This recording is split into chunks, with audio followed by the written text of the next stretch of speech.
సాధనాత్ సాధ్యతే సర్వం అని సంస్కృతంలో ఒక చక్కని సూక్తి ఉంది.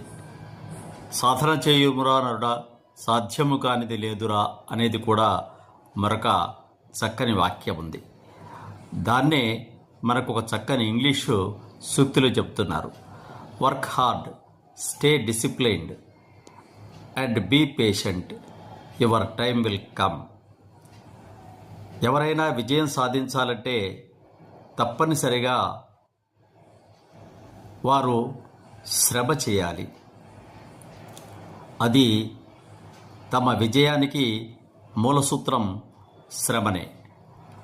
శ్రమనే కాకుండా వారి యొక్క దినచర్యలో వారు శ్రమ చేసే క్రమంలో చక్కని క్రమశిక్షణను పాటించాలి.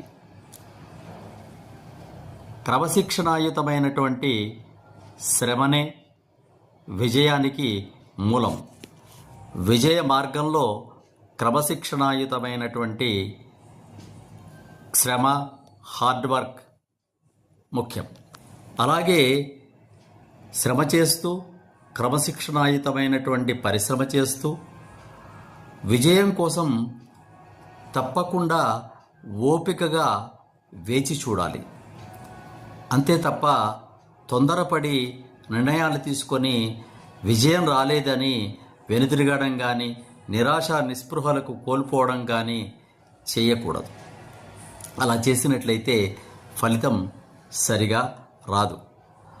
వినత మహాభారతంలో 2 గుడ్లు పెట్టినప్పటికీ కూడా పక్షి తన సవితి పిల్లలను కన్నది నేను కనలేకపోయానే అని ఒక గుడ్డును పరిపక్వం కాకముందు చెదపడం వల్ల అనూరుడని కాళ్ళు లేని పిల్లవాడు పుట్టాడు. అలాగే ఆ గుడ్డును ఇంకొక గుడ్డును ఫలవంతమయ్యేదాకా ఉంచడం వల్ల అందులో నుండి గరత్మంతుడు, మహాశక్తి సంపన్నుడు పుట్టాడు.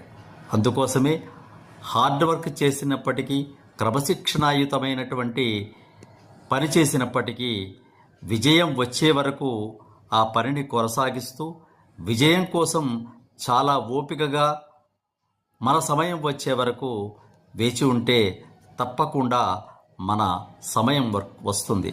Work hard, stay discipline. శుభం భూయాత్.